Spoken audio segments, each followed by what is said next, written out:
Assalamualaikum warahmatullahi wabarakatuh. Alhamdulillahirabbil alamin wassalatu wassalamu ala asrofil anbiya'i wal mursalin wa safiina wa habibina wa qurrati a'yunina wa Muhammadin sallallahu alaihi wasallam. Rabbi srohli sodri wa yassirli amri wahlul 'uqdatam min lisani yafqahu qawli.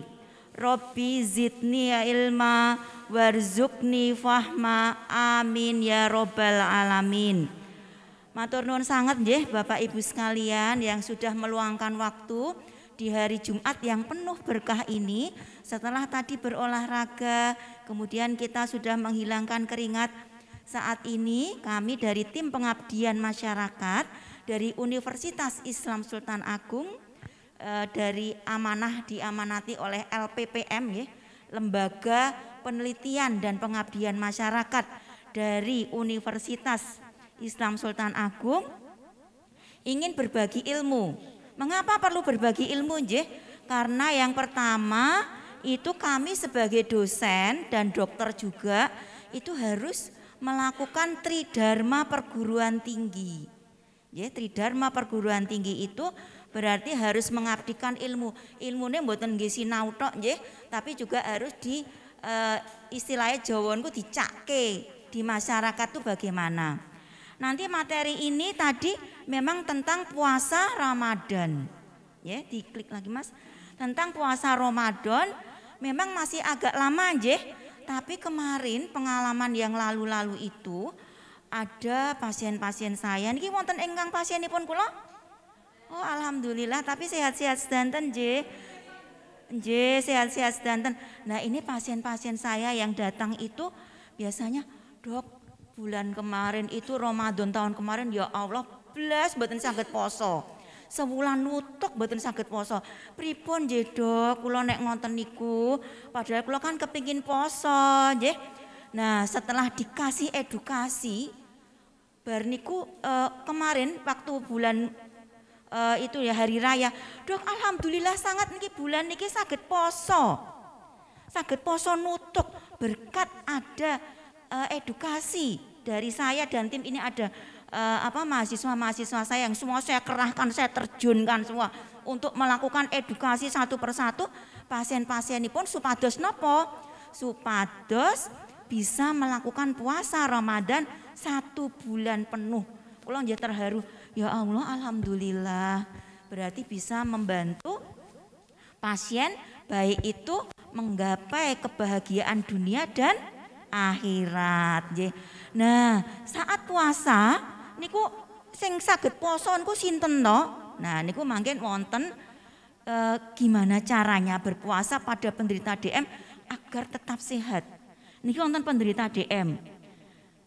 Kulo tingali niku sampean kulo teliti. Sing niki sakit DM setelah puasa malah wonten sing tambah sehat. Wonten sing puasa kok malah tambah loyo. Nah, cara-carane kembang, iki kembangnya malah tambah mekar, sing niki kok malah tambah loyo, sing niki biasa-biasa mawon. Ini biasa-biasa maksudnya saged puasa pripun? Nggih, begitu sahur, salat subuh tilem. Terus maghrib salat duhur tilem le. Asaran tilem le, maghrib tilem le. Nah, niku berarti puasa sing biasa-biasa mawon, mboten wonten perkembanganipun. Niku wonten ingkang kados mekaten. Nah, ini gimana nanti supaya puasa tapi tetap beraktivitas malah tambah sehat. Nggih. Yang kedua nanti jadwal makannya pripun? Ya, tadi kan pertanyaannya banyak toh. Wow, soal pretest. Kemudian penyesuaian dosis obat. Kemudian penyesuaian dosis suntikan insulin dan efek negatif puasa pada penderita diabetes. Kita lanjutkan yang berikutnya. Nah, apakah penyandang diabetes boleh berpuasa? Ada pertanyaan kayak gitu.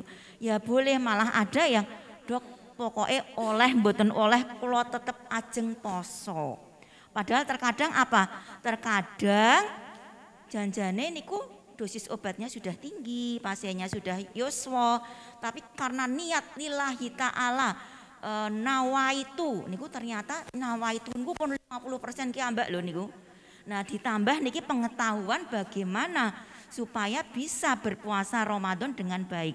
Nawaitune pun pinten persen wow? 50%. Makanya kan setiap habis taraweh doa niku pun 50% kekuatan sendiri. Karena biasanya nek tiang mboten puasa niku jam 7 isuk niku pun pados-pados nggih, apa ya. Tapi nek tiang siam kan mboten ten pados-pados. Wis niat poso ya wis rak golek-golek meleh gitu.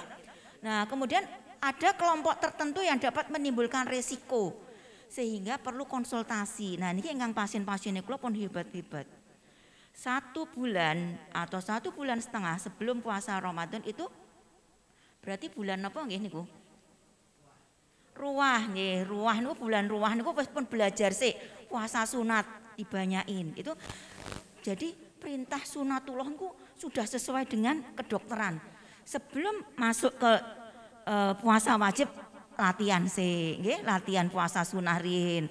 Kemudian konsultasi sama dokter, gimana ya cara minum obatnya gitu. Kayak kemarin kok sewulan nutuk ra iso poso iki pripun nggih kok sampai kados mekaten. Nah, ini ternyata ada trik-triknya nggih, ada rahasia-rahasianya. Kemudian berikutnya nanti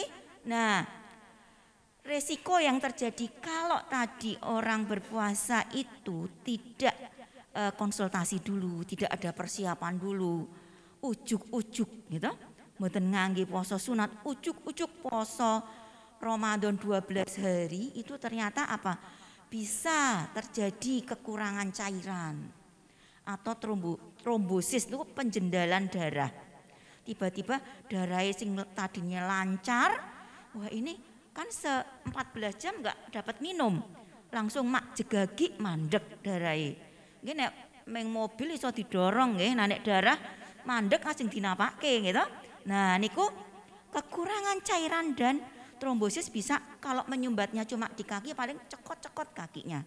Kalau menyumbatnya di jantung, aduh nyeri terus jantungnya tak istirahat 1 menit ya jantungnya.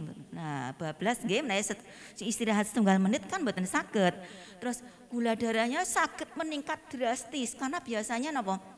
Niku kalau buka puasa iki pembalasan. Balas dendam, langsung kolak, oke. Terus es jus, es oke, teh manis oke, apa oke kabeh. Yo oke, tahu-tahu bar isak klenger. Gulane dicek 500. Nah, niku terjadi nggih, niku yang dinamakan glukosa darah sangat meningkat atau gula darah sangat turun. Katanya dokter Ana, puasa orang DM tetap minum obat. Wis pokoknya obatnya tak minum kabeh mbuh kowe ra carane tak ombe kabeh. Tahu-tahu mau sholat duhur gletak, gulanya berapa? 50, 30. Nah, itu berarti gulanya turun banget karena cara minum obatnya belum benar tadi. Atau terus gletak wae gulanya dhuwur, pipis terus akhirnya gletak gitu. Koma akibat gula meningkat terlalu tinggi. Selanjutnya nah, kalau bagaimana sih cara makan itu tadi supaya kita aman ya pada penderita diabetes, pakai ini pointer supaya aman gimana?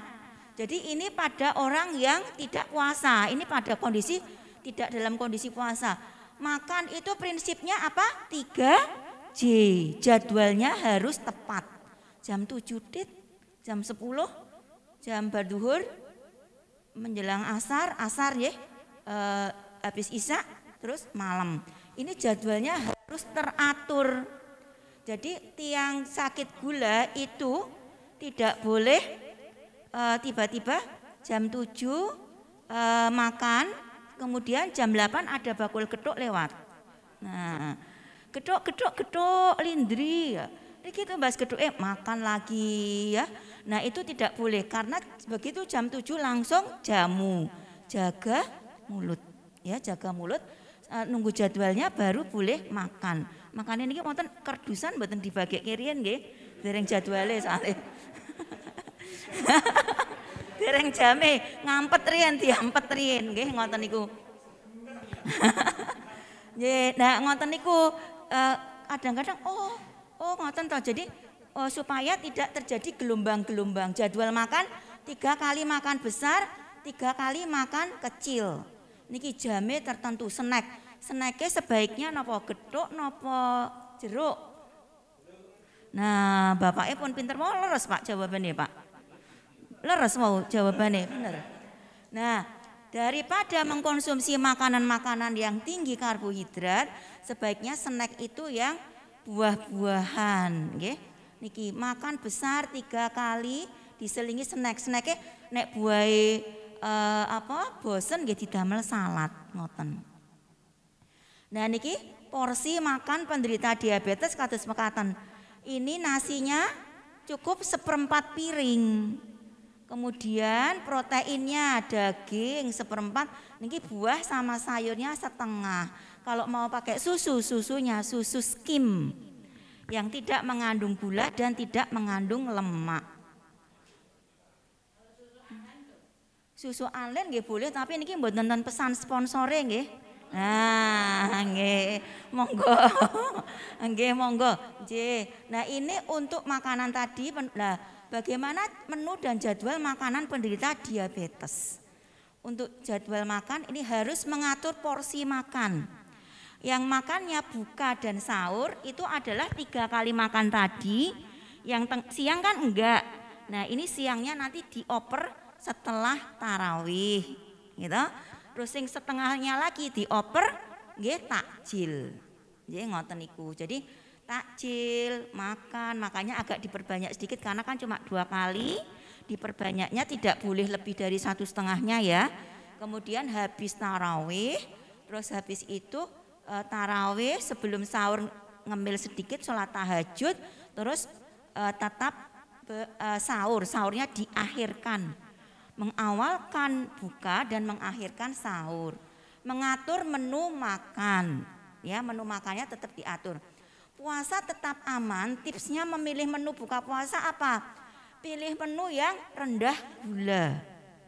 Malah wonten to tiyang DM niku ngoten, nggak apa-apa minum nggak usah manis-manis, kan aku wis manis gitu. Nah itu toh nggak usah ditambah manis, wis manis wong gulanya pun tinggi. Nah niku pilih menu yang rendah gula. Napa? Disarankan untuk tidak terlalu banyak mengkonsumsi makanan karbohidrat olahan gula untuk antisipasi agar gulanya tidak melonjak naik. Nek kurma pripun? Nah, ini pertanyaannya banyak banget yang tanya. Kurma ndak apa-apa, 1 atau 2 kurma, tapi saya ini ganjil nggih. Dok, saya makan ganjil, kurma pinten 11. Nah, ini padha mawon pun setengah kilo, meh setengah kilo niku. Nek ganjil nggih nek mboten setunggal pun 3 mawon. Untuk orang diabetes boleh nggak makan kurma? Boleh, cukup untuk sunahnya saja. Soalnya kemarin ada pasien yang makan kurma itu setengah kilo saya habiskan sendiri dok. Kan bulan puasa makan kurma. Nah niku nek sing mboten diabetes monggo, tapi nek sing diabetes 1 atau 2 kurma, yogurt itu susu skim itu rendah karbohidrat untuk menu buah-buahan yang memiliki indeks glikemik rendah seperti pisang, pir, apel atau jeruk. Nggih. Mangga itu terlalu manis Ibu. Nggih. Iya. Makanya sekarang gulanya musim mangga, musim manggis gulanya pada tinggi-tinggi. Hindari minum dan makanan manis. Menu buka yang manis dan segar seperti es cincau, es buah dan lain-lain diganti dengan jus buah murni. Tidak ditambah gula. Kopi juga tidak dianjurkan untuk pasien diabetes ketika berbuka puasa. Kafein yang terkandung dalam kopi dapat mengurangi sensitivitas insulin. Tubuh gulanya menjadi lambat, jadi gulanya menjadi naik. Nggih, menghindari niki diping toh. Niki nek wonten takjil habis pengajian pripun? Nggih diaturke tanggine, dikane putra wayah ngoten nggih, ampun didhahar kiyambak. Batasi konsumsi makanan yang berlemak. Nah niki gorengan dan makanan berlemak lain menjadi menu buka puasa yang paling favorit. Nggih, soalnya napa? Nek pas wayahe ngabuburit niko, itu bakul gorengan mesti sing paling kemruyuk. Nah, niku bakul gorengan. Rasanya gurih. Nah, gorengan termasuk makanan tinggi lemak, dapat meningkatkan kadar kolesterol dan tubuh. Mengkonsumsi makanan sebaiknya diganti apa? Mengkonsumsi makanan yang banyak mengandung omega 3, kemudian salmon, tenggiri, tuna, sarden, minyak zaitun niki saya nggih. Kemudian omega 3, alhamdulillah niku wonten konsumsi minyak zaitun. Itu bisa dikonsumsi. Nah, pilihlah karbohidrat tapi yang kompleks. Contohnya apa? Roti gandum, nasi merah. Ya, kemudian mengurangi gula putih, gula pasir, diganti dengan kentang, ketela ya. Kenapa? Karena memiliki kandungan serat yang lebih tinggi, kenyang lebih lama, sekaligus lebih efektif menurunkan gula. Serat harus banyak, ya. Misalnya apel, pir, pisang, jeruk, buncis, asparagus, brokoli, wortel. Nah, niku sae. Nah, yang berikutnya cukup konsumsi cairan. Minumnya kapan? 1 gelas pas bangun tidur, setelah sahur, setelah adzan maghrib, setelah maghrib. Nah, ini dicukupkan kira-kira 8 gelas sehari, kecuali pada yang punya penyakit jantung. Nah, ini menu buka. Menu buka nopo? Menu buka niki kurmanya cuma 1, nggih. Kemudian ditambah niki puding buah niki mekaten. Pilihan menu makan buka pakai kentang yang dikukus. Nah, niki namine mashed potato. Nah, niku mashed potato niki caranya bikin gimana? Kentang dikukus ya, sampai dikupas sampai lunak, dihaluskan. Dikasih susu cair sedikit, kasih mentega, kecupan. Niki saya mboten kedah. Nek tiang Indonesia kan kalau nggak makan nasi nggak belum makan. Padahal kentang tuh udah termasuk. Nah, ini nasi merah. Nasi merah lebih bagus daripada nasi putih. Tapi nek bosen ya sekali-sekali dicampur, nanti diganti nasi merah. Ya. Kenapa nasi merah bagus? Karena lebih cepat kenyang. Kalau makan nasi putih gampang lapar. Ya. Menu sahur yang dihindari tadi ya, sudah gorengan nggak boleh. Menu sahur yang bagus ini tadi ikan, tumis sayuran, buah. Sekarang bagaimana pengaturan obat? Pengaturan obat insulin dan insulin. Obat yang digunakan tadi makanan sampun nggih. Sekarang obat-obat yang digunakan untuk mengontrol glukosa darah sebelum puasa harus tetap dikonsumsi. Demikian juga untuk menggunakan insulin. Perlu penyesuaian dosis, waktu meminumnya dan cara menyuntiknya. Konsultasikan kepada dokter sebelum menjalankan ibadah puasa. Gimana penyesuaian obat? Hal yang perlu diketahui oleh penyandang diabetes saat akan berpuasa itu harus konsultasi ke dokter. Pola makan harus benar, mengkonsumsi obat insulin sesuai anjuran dokter, paham dapat melakukan monitoring gula, tahu kapan harus membatalkan puasa, dapat mengatur latihan jasmani yang aman. Olahraganya selama Ramadan dilakukan jangan pada jam-jam puasa, ya dipindah malam, atau ini tarawih itu sudah termasuk olahraga loh. Sholat tarawih yang dilakukan di bulan Ramadan merupakan bagian dari aktivitas olahraga sehari-hari. Pinten rakaat? Terserah nggih, sampai diniati olahraga juga, ini ibadah tapi juga bernilai kesehatan. Sekarang penggunaan obat saat puasa.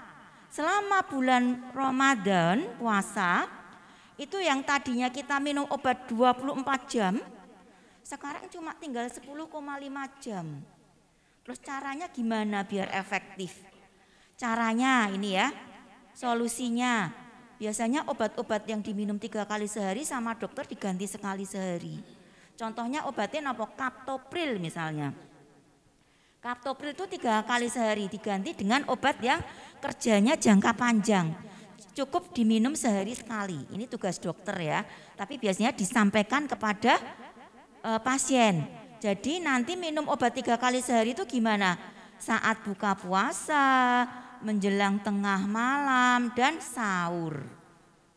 Sehingga minum obat 3 kali sehari tetap bisa dikerjakan. Kemudian yang berikutnya, bagaimana penggunaan obat yang diminum sebelum dan sesudah makan. Sebelum makan harus diminum sebelum makan, berarti 30 menit sebelum makan sahur atau makan malam atau makan besar. Sesudah makan artinya kondisi lambung berisi makanan kira-kira 5-10 menit setelah makan besar. Ya, ini. Penggunaan obat pada penyakit kronik, lah ini termasuk pada DM. Ini bagaimana? Ini nanti akan saya ajarkan kepada Bapak Ibu sekalian. Jadi sudah paham dari sekarang. Nanti kalau agak lupa-lupa lagi menjelang bulan Ramadan bisa dikonsultasikan lagi. Jadwalnya gimana? Kalau obat itu 1 kali sehari bisa diminum saat sahur atau buka. Kalau 2 kali sehari bisa diminum saat sahur dan berbuka. Tapi untuk obat gula ini akan ada perbedaannya. Nah, di sini obat yang tidak membatalkan puasa. Yang pertama tetes mata, tetes telinga. Yang kedua obat yang diserap di kulit, ya salep, niku nggih, salep, plester, krim. Dan obat yang dimasukkan lewat vagina, lewat dubur. Obat yang disuntikkan, oksigen, obat yang ditaruh di bawah lidah, obat kumur selama tidak tertelan. Ini obat yang tidak membatalkan puasa. Ya, tidak semua obat bisa membatalkan puasa. Nah, ini ternyata obat-obat ini tidak membatalkan puasa. Ini sudah berdasarkan fatwa ulama di Maroko tahun 97. Nah, ini bagaimana tadi obat yang diminum 3 kali bisa diganti dengan obat 1 kali sehari. Nah, ini obat yang 1 kali, 2 kali, 3 kali kita lihat di sini. Nah, yang pertama adalah obat yang sering dipakai untuk penderita diabetes itu metformin. Yang bunder-bunder putih niku, yang agak besar-besar putih. Kalau diberikan 1 kali sehari, ya sudah nggak perlu diubah-ubah lagi. Jadi kalau 1 kali sehari metformin diberikan saat sebelum tidur. Cukup 1 kali itu saat sebelum tidur. Kalau 2 kali setelah buka dan setelah sahur. Kalau 3 kali, 2 kali dimakan setelah buka, 1 kali dimakan setelah sahur. Niki nggih. Nanti ada gambarnya. Dosis 1 kali tetap, dosis 2 kali tetap saat buka dan sahur. Dosis 3 kali, dosis sore kombinasi buka, sore pagi yang biasanya diminum 3 kali, saat buka diminum 2, saat sahur diminum 1. Ini dosisnya tetap ya, kalau yang diminum 1 kali yang lepas lambat. Nah, berikutnya ini ada obat yang namanya glimepirid yang biasanya diminum 1 kali pagi sebelum makan pagi. Nah, pada saat pasien itu diberikan 1 kali saat buka, saat pagi hari dipindah ke saat buka. Sebelum buka, yang tadinya pagi digeser ke sebelum makan buka. Karena apa? Karena obat ini saat bekerja kita masih bisa makan ya. Kalau diberikan pada saat sahur, habis itu jam 10 sudah lemes. Kalau 2 kali sehari tetap diberikan 2 kali, tapi biasanya yang sahur diberikan separuhnya. Ya.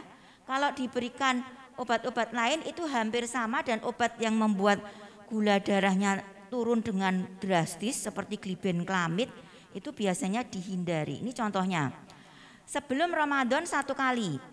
Saat Ramadan dipindah saat buka puasa, sahur enggak makan. Kalau 2 kali tetap diminum buka, yang sahurnya separuh ya.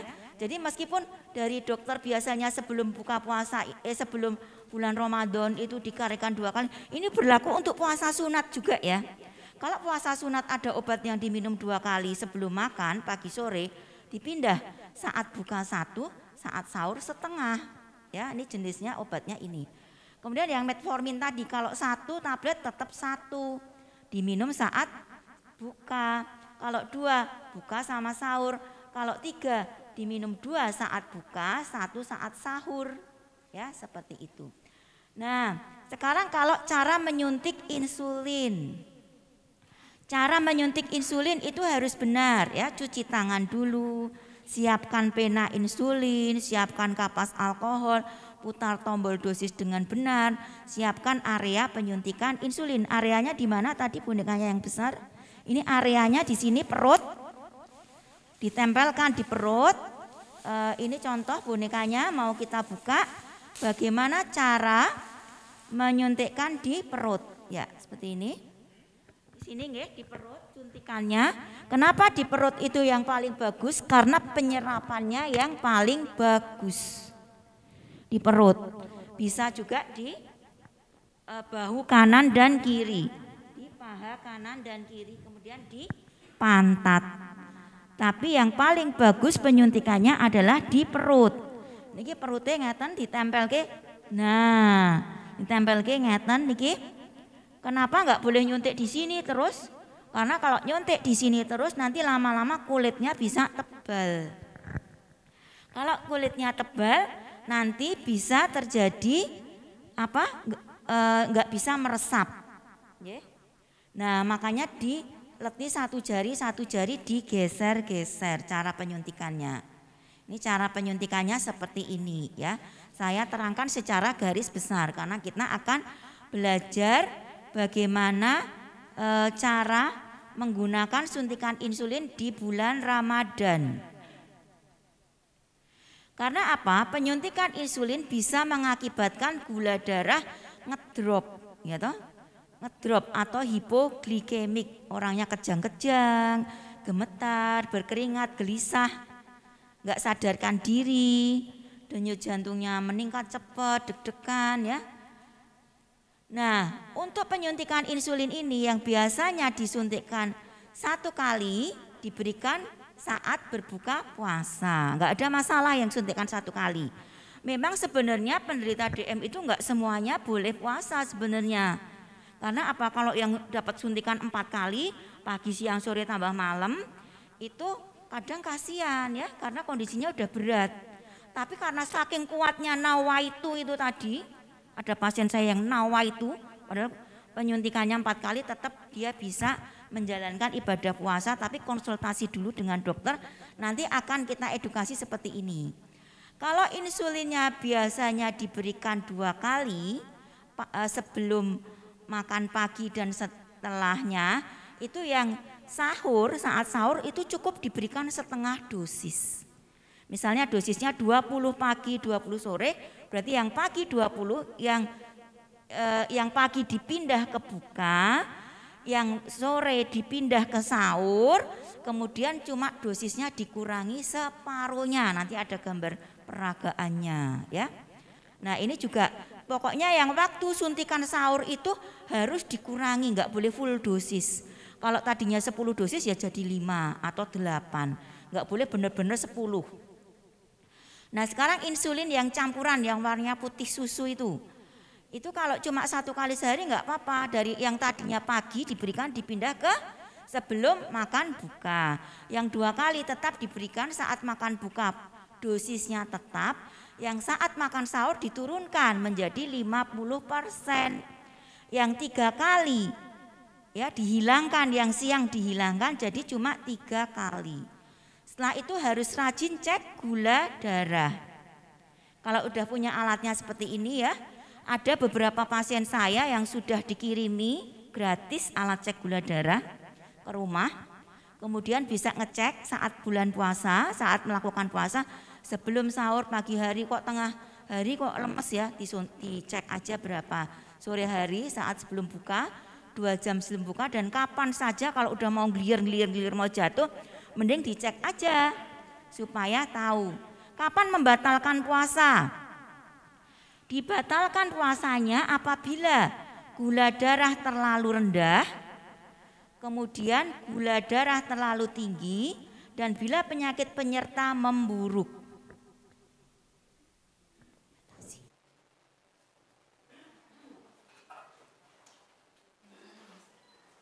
Kemudian tanda dan gejala hipoglikemi ini gejalanya dapat ringan sampai berat. Nanti diterangkan oleh Bu apoteker, Bu Farah nanti akan menerangkan mengenai efek samping dari obat. Ya, gejalanya dapat ringan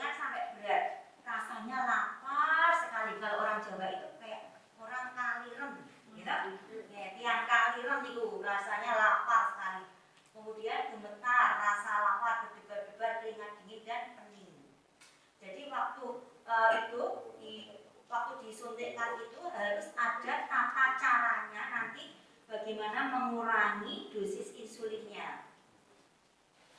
Nah, ini pelatihan ya. Sekarang metformin. Saat tidak puasa, metformin diminum malam hari. Nanti saat puasa diminumnya kapan? Dipindah ke pagi, apa tetap malam, atau dipindah kemana? Tetap malam, pinter. Nah, saat metformin puasa, tetap malam hari. Ini tetap nggak ada perubahannya. Metformin puasa pada malam hari. Saat tidak puasa, malam hari. Sekarang, metformin tidak puasa diminum setelah makan. Ada yang pagi, ada yang siang, ada yang malam. Ini bagaimana saat bulan puasa nanti? Saat buka dan sahur, bukanya berapa? 2. Saat sahur 1. Yang siang? Enggak boleh karena metformin tadi membatalkan puasa toh. Yang tidak membatalkan yang tadi sudah disebutkan. Yang siang enggak usah diberi.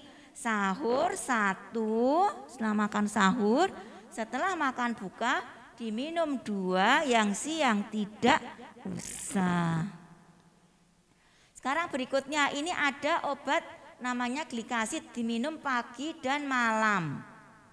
Ya, karena ini termasuk golongan sulfonylurea yang tadi saya sampaikan. Pagi dan malam. Saat bulan puasa, saat buka puasa tetap minum pagi, saat sahur diminum separuhnya. Karena kalau ini diminum satu nanti bisa ngedrop. Ini buka puasa 1, saat sahur setengahnya. Selanjutnya glimepirid. Saat tidak puasa diminum sebelum makan pagi 1 kali. Saat puasa gimana? Dipindah ke tetap sahur? Dipindah ke sahur? Tidak, dipindah ke buka. Karena apa? Kalau tetap ini pagi, kan kalau nggak puasa masih ada snack, masih ada makan siang, masih ada snack sore, makan malamnya juga nggak harus maghrib. Tapi kalau diminum habis sahur, kira-kira klenger nggak? Ada pasien yang klenger yang tadi bilang tidak bisa puasa sampai dengan 1 bulan. Karena apa? Karena ternyata glimepiridnya diminumnya itu sebelum makan sahur. Ternyata jam 9 dan jam 10 sudah lemas. Ibu lihat obatnya gimana? Diminumnya pagi dok. Oh dipindah coba ke buka puasa. Caranya gimana makannya glimepirid? Yang obat 1 kali itu yang kecil kayak tadi. Pertama takjil. Takjilnya apa tadi? Kolak manis boleh? Korma 11 biji? Enggak boleh. Nah ini takjilnya pisang rebus itu cukup 2 ya. Ini kebanyakan ini sama suaminya ini. Ya 2. Kemudian sholat. Sholat. Habis sholat baru diminum obat glibenclamidnya. Dosisnya sama nggak perlu dikurangi. Habis itu baru buka. Nah sekarang penyuntikan insulin. Pagi, siang, malam. Dosisnya ini 20, 20, 20. Saat bulan puasa, siang enggak disuntik. Saat sebelum makan buka tetap 20. Tetapi saat sahur di setengahnya menjadi 10. Tapi 10 itu kadang-kadang dikonsultasikan ke dokter ya. Jangan kurang-kurangi sendiri atau menambah sendiri. Biasanya kalau konsultasi ke saya, oh ini 10 ternyata gulanya masih agak tinggi, 220 misalnya gitu. Tak naikkan jadi 12, tapi tidak full dosis 20. Karena yang buka puasa full, yang siang tidak disuntik tapi sahur setengahnya, dosisnya setengahnya. Alhamdulillah itu yang bisa kami sampaikan. Semoga bermanfaat dan nanti kalau ada pertanyaan silahkan bisa disampaikan dulu. Terima kasih Dokter Ana yang sudah menyampaikan materi di pagi menjelang siang ini. Nah Bapak Ibu, apakah setelah mendapatkan pemaparan dari Dokter Ana ada sesuatu yang mau didiskusikan ataukah sudah cukup jelas? Belum. Silahkan. Nah kalau belum berarti ada pertanyaan. Dibuka berapa pertanyaan ini dok? 3 dulu ya. 3 dulu, monggo Ibu. Ya, 1, 2, 3. Nah, nanti sesi yang selanjutnya, J. Terima kasih. Assalamualaikum warahmatullahi wabarakatuh. Pada Dokter Ana, saya mau tanya, untuk ibu yang hamil itu melahirkan sampai 5 kilo, apakah memang ada resiko untuk DM ibunya atau anaknya? Ya. Pertanyaan pertama kita simpan dulu. Pertanyaan yang kedua difoto. Terima kasih waktu yang diberikan pada saya. Saya mau bertanya begini, Dok. Penderita DM itu kalau luka kok sembuhnya lama, dan kenapa kok hitam? Ini luka saya kena itu kok latu hitam gitu. Dan yang kedua, biasanya kalau puasa itu mau minum obat yang untuk buka kan lupa, Dok. Akhirnya buka dan sahur itu saya jadikan satu. Lah itu gimana? Dijadikan satunya dibukanya apa di sahurnya? Di sahurnya. Karena kalau buka kan terus lupa, terus sholat, tarawih gitu. Jadi habis itu saya minumnya sesudah sahur. Saya jadikan satu gitu. Demikian pertanyaan saya. Terima kasih. J. Pertanyaan yang ketiga. Ya. Assalamualaikum warahmatullahi wabarakatuh. Berdiri ya Bu, ya berdiri ya, biar didokumentasikan. Oh iya. Biar didokumentasikan. Iya. Dok, saya mau tanya, saya kan kena itu DF. Gigi saya itu semua itu kok goyang, Dok. Itu pengaruh DF itu apa pengaruh apa pengaruh faktor umur itu? Oh, terima kasih. Matur nuwun. Bu sinten mau? Bu Rianti. Bu Rianti, nggih. 3 dulu ya, Mbak Ova ya. Baik ya, ini sementara 3 pertanyaan dahulu ya Bapak Ibu ya, dan monggo Dokter Ana yang pertama pertanyaan dari Bu Sri Lestari terkait dengan ibu hamil yang sampai melahirkan 5 kilo, Dok. Nah ini apakah nanti berpengaruh kepada ibu dan janinnya, begitu nih Bu ya? Monggo Dokter. Nggih Bu, matur nuwun pertanyaanipun nggih. Jadi untuk ibu hamil yang melahirkan bayi di atas 5 kilo itu resiko terkena diabetes yang ibunya. Jadi waktu usia muda kan melahirkan mungkin umur 27, 28, 32 ya. Itu ternyata melahirkannya bayi di atas 4 kilo. Di kemudian hari itu 5 tahun, 10 tahun lagi si ibu yang melahirkan bayi tadi resiko untuk terkena penyakit gula. Harusnya pada saat melahirkan bayi 5 kilo tadi langsung dicek gulanya. Tapi kan enggak semua ibu tahu atau kerso dicek, harusnya saat itu dicek juga supaya tahu oh ternyata sebenarnya gulanya udah tinggi. Seperti itu, Nje. Baik, sampun jelas Ibu.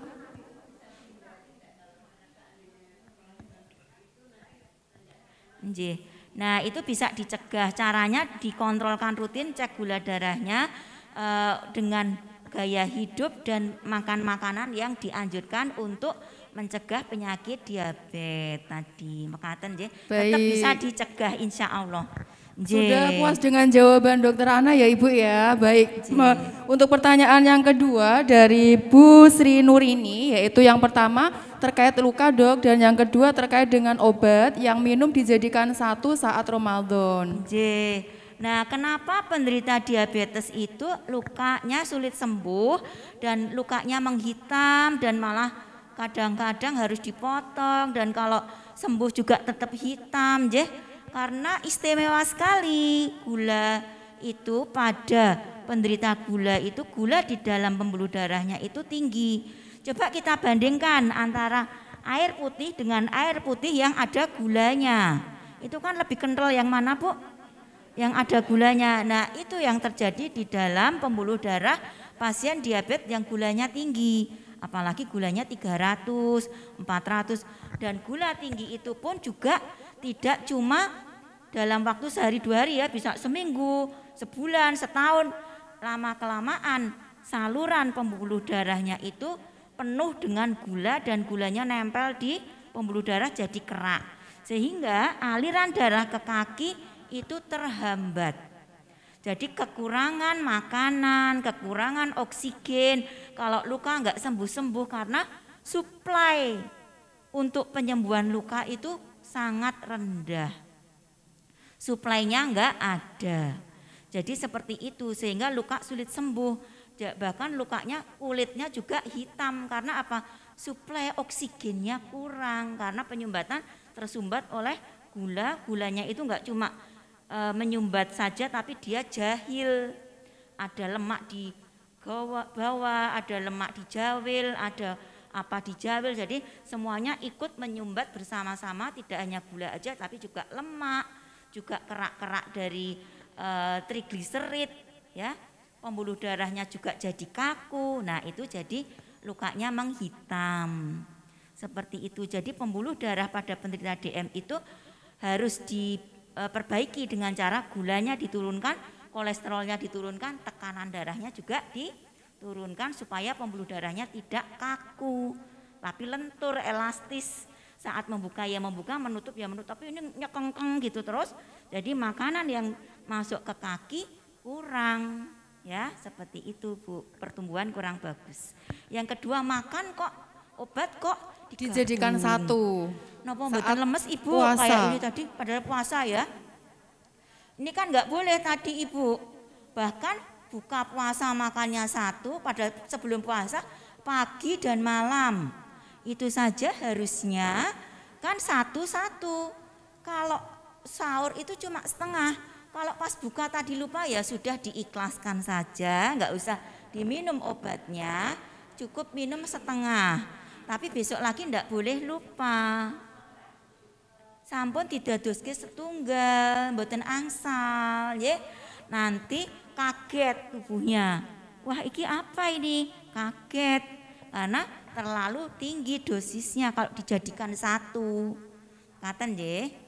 Yang ketiga. Baik, terima kasih. Sembari berkenalan Bu Riani ya. Bu Nah, ini Bu Riani menanyakan dokter, terkait dengan gigi yang goyang, apakah ini pengaruh dari usia ataukah pengaruh dari penyakit diabetes begitu nggih? Iya. Kalau pada penderita diabetes itu saya kadang perhatikan juga dan memang ada ilmunya, masih muda-muda tapi kok sudah pada ompong, nggih. Itu kemarin saya ada pasien itu sakit gula, padahal umurnya ya mungkin 50 kurang dikit ya, tapi kok giginya udah habis. Nah, ternyata memang sakit gula. Kenapa? Karena di gusi itu, gusi pada penderita sakit diabetes itu kumannya senang mampir di situ. Jadi terjadi kondisi periodontis. Jadi sekitar gusi itu goyang karena kumannya di situ, kemudian pembuluh darahnya juga kurang lancar, sehingga pada penderita DM memang gigi gerigi itu mudah goyah. Gigi gerigi mudah goyah. Jadi sehingga karena gigi gerigi mudah goyah, cepat ompong ya. Tapi kalau mau cabut gigi itu biasanya harus gulanya terkendali. Tidak boleh gula darah tinggi terus dicabut giginya itu tidak boleh. Ngaten nggih? Ada pertanyaan lagi ya? Baik. Silakan. Dibuka sesi ya? yang kedua, tiga lagi. Post-tes. Karena ini sudah sayap kiri, sayap kanan apakah ada pertanyaan? Masih ada 3 terbuka pertanyaan. Kalau Bapak mboten tanglet. Bapak-bapak sudah paham terkait dengan tadi Dok, pemaparan Dokter Ana dari pertanyaan-pertanyaan sudah mewakili ya berarti ya. Ini kok sayap kiri semua dan ibu-ibu semua. Bapak-bapak nggak ada pertanyaan sama sekali nih. Pendengar setia ini bapak-bapak. Baik, ada 2 pertanyaan. 3 pertanyaan. Baik, silakan. Assalamualaikum warahmatullahi wabarakatuh. Waalaikumsalam.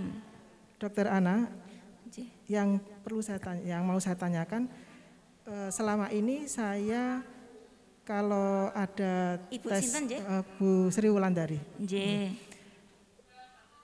kaitannya dengan tes kadar gula darah itu saya normal, tapi saya pernah luka ke tatap gitu nggih, luka tapi kok ya sembuhnya normal, cuman bekasnya kok hitam, ya itu usia atau bagaimana?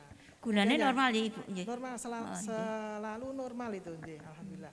Kemudian yang kedua, apakah boleh mengkonsumsi obat selain yang dari dokter itu penyandang diabetes ini dari herbal, boleh atau tidak ya? Kayu manis dengan minyak zaitun itu. Terima kasih. Assalamualaikum warahmatullahi wabarakatuh. Waalaikumsalam warahmatullahi wabarakatuh. Silakan untuk pertanyaan kedua, ya. Terima kasih. Nama saya Suharti. Saya mau tanya kalau orang penderita diabetes itu boleh hamil apa tidak, Dok? Atau ada efeknya untuk bayi? Nggih, matur nuwun. Selanjutnya. Saya Ibu Yani, ibu saya kan penderita DM ya Bu ya. Itu kalau habis subuhan itu kok sarapan gitu.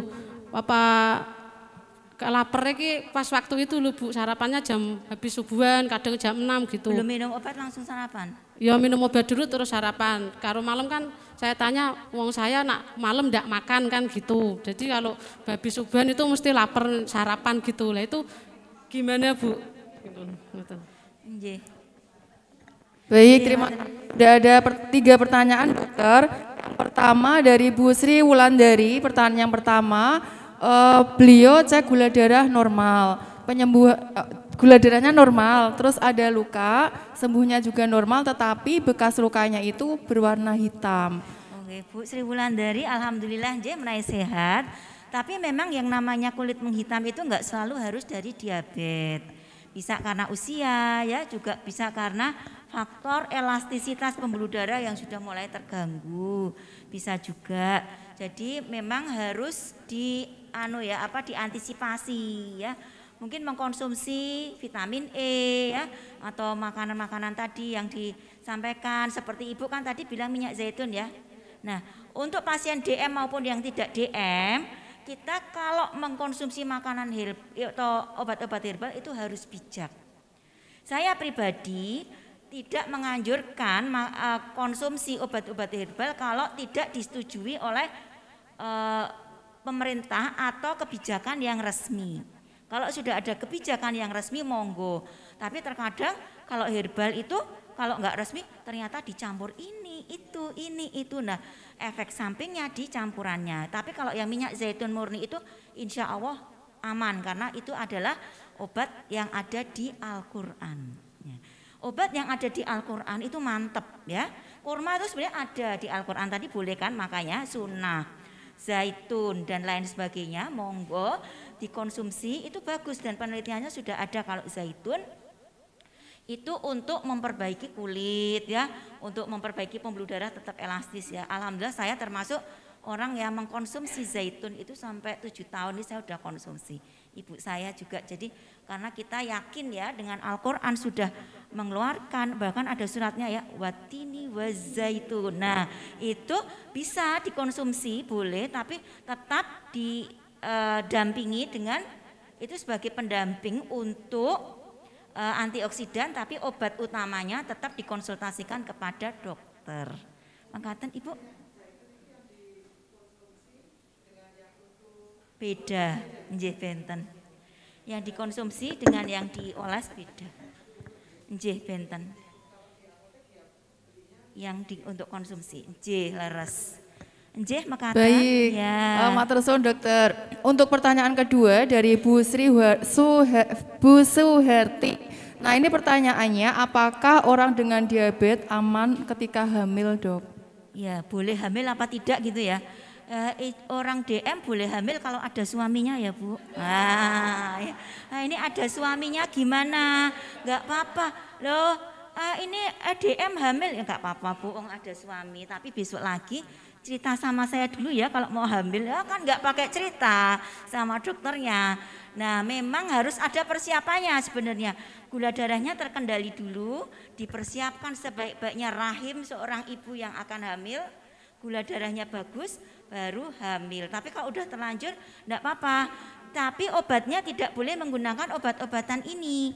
Baik tadi obatnya metformin, obat Glimepirid, glikasid ini tidak boleh digunakan untuk orang hamil.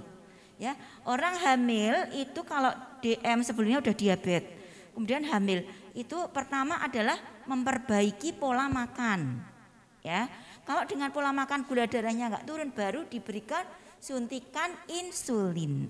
Jadi untuk orang hamil itu obatnya adalah suntikan insulin. Apakah aman untuk orang hamil suntikan insulin? Itu sudah ada di penelitian dan biasanya juga kita berikan. Pasien-pasien yang kita rawat ya hamil, ya udah kita berikan insulin. Apakah aman untuk bayi sama untuk ibunya? Insya Allah aman sampai dengan melahirkan. Misalnya melahirkannya normal, kan tetap ada robekan ya di rahim, cepat kering kalau gulanya enggak tinggi. Tapi kok dibiarkan tinggi 300, kasihan bayinya malah di dalam itu enggak sehat. Luka robekannya enggak bisa kering, apalagi jahitan sesar. Dokternya sama dokter bius, dokter kandungannya enggak mau kalau gulanya tinggi. Kita turunkan dulu pakai apa? Insulin. Mekaten, boleh. Suntikannya tetap di perut tapi di sebelah samping atau boleh di paha atau boleh di bahu. Kalau perutnya di sebelah mana perutnya? Di sini. Bukan di tengahnya tapi di sini nih. Di sebelah samping untuk ibu hamil penyuntikan di perut samping. Menapa-nipun? Ya memang semuanya ada risiko ya, tapi kan kita ingin keturunan yang baik ya, lahir batin, makanya bisa diantisipasi begitu hamil anak pertama, yaitu kontrol antenatal care istilahnya ya, kontrol kehamilan pertama itu harus segera diantisipasi. Makaten boleh hamil tapi harus dikendalikan gulanya, makanya juga harus diatur. Makaten. Baik, untuk yang terakhir dengan Ibu siapa Bu?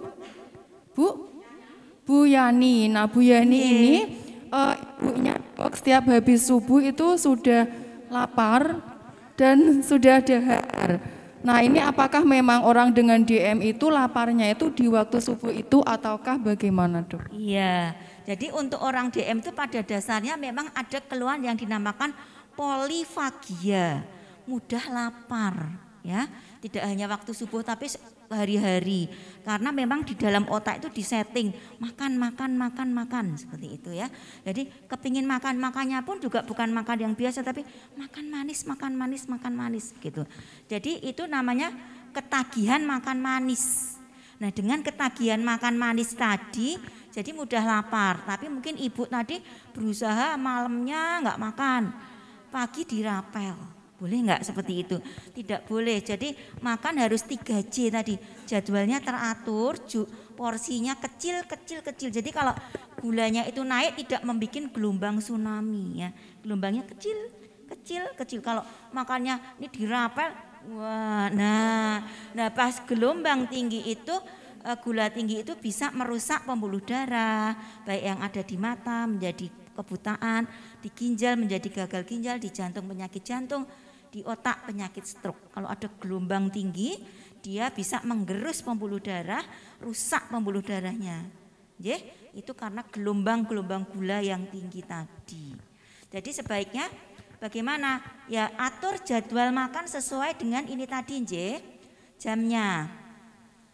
Jamnya diatur, yaitu di mana makan itu adalah 3 kali makan besar dan 2 kali makan kecil. Makaten misalnya terlalu pagi habis subuh makan berarti dihitung mulai itu, tapi jumlah kalorinya harus dihitung terus 8 jam seperti itu. Terus obatnya jangan lupa diminum dulu kalau ada obatnya. Ini tadi jadwalnya ada kan? Nah ini jadwal menunya, sarapan dan lain-lain itu sesuai dengan jadwal. Jadwalnya harus teratur, jenisnya dan juga jumlahnya. 3J, jadwal, jenis dan jumlahnya.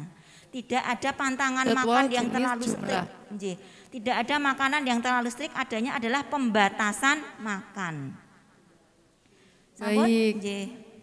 Baik Dokter Ana, yang terakhir ini peserta menanyakan apakah boleh dilihat di YouTube juga boleh, YouTube-nya ada. Tapi nggak apa-apa kita kasihkan, nggak apa-apa kalau yang kerso ya kita berikan. Iya. Ada pertanyaan lagi? Dipun buka bukan? Ini terakhir ya Pak, nggak apa-apa. Oh iya, monggo ini spesialis ya, karena tidak ada bapak-bapak yang bertanya. Ini menambah 1 pertanyaan. Habis ini post test terus selesai pembagian hadiah. Terima kasih.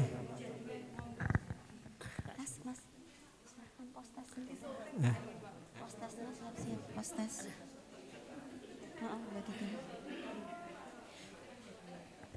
Bapaknya ke sana geser mriko nggih.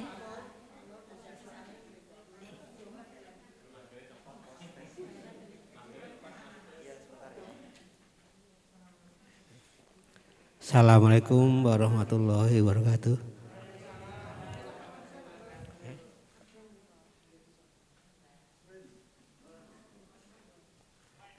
Bu dokter, saya tanya tapi tidak masalah apa itu diabetes, hanya masalah apa itu HB dan hematokrit. Kenapa? HB.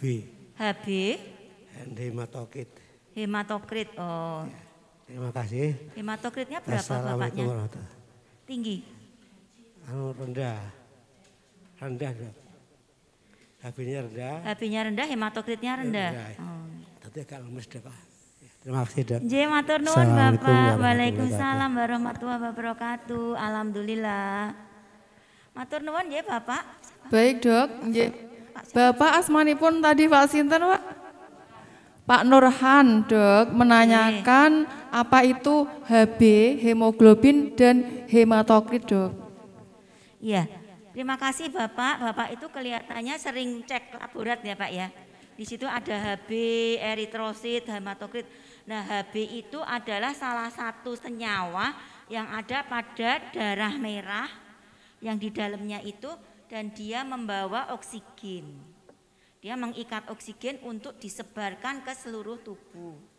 Kalau HB itu, kalau pada laki-laki ya antara 13, 14 nih Pak J.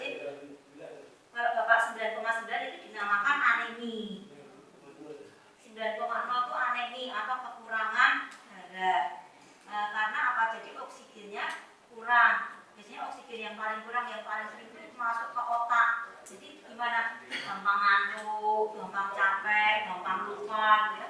Kalau oksigennya cukup ya bergas gitu Pak ya. Nah itu HB9 kalau bisa ya dikoreksi dengan cara konsumsi makan makanan yang sayur-sayuran, makan buah-buah yang warna merah atau makan makanan yang bisa menaikkan HB atau konsumsi tablet tambah darah. Nah kalau hematokrit itu adalah itu kalau dimampatkan ya, darah itu tadi dimampatkan nggak ada cairannya, cuma darah tok itu adalah hematokrit. Kalau HB-nya turun otomatis hematokritnya juga turun. Lanjut, berarti perlu tambah darah Bapak kalau konsultasi ke dokter disampaikan bahwa Bapak HB-nya rendah, mungkin perlu konsultasi untuk perlu tambah darah. Makatan J. Alhamdulillah. Perlu tambah darah saged beberapa pasien yang saya berikan itu setelah 2 minggu bisa naik dari 9 jadi 10, yang dari 10 jadi 11. Mekaten, Bapak supaya bagus itu atau konsumsi makanan-makanan yang banyak mengandung zat besi, contohnya ikan-ikanan, telur, apa? Monggo, tapi sampun saben dinten kangkung gantosan, bayem, kadang telur. Telur malah langsung saya ikan, ampun kangkung terus ya Bapak, benjang gantos ya, ampun kangkung terus. Mangkatan ya Pak, matur nuwun. Baik, matur Dokter Ana. Baik Bapak Ibu, setelah tadi Dokter Ana menyampaikan materi dan juga dari jawaban pertanyaan-pertanyaan yang sudah disampaikan, sudah bisa diterima ya Bapak Ibu ya.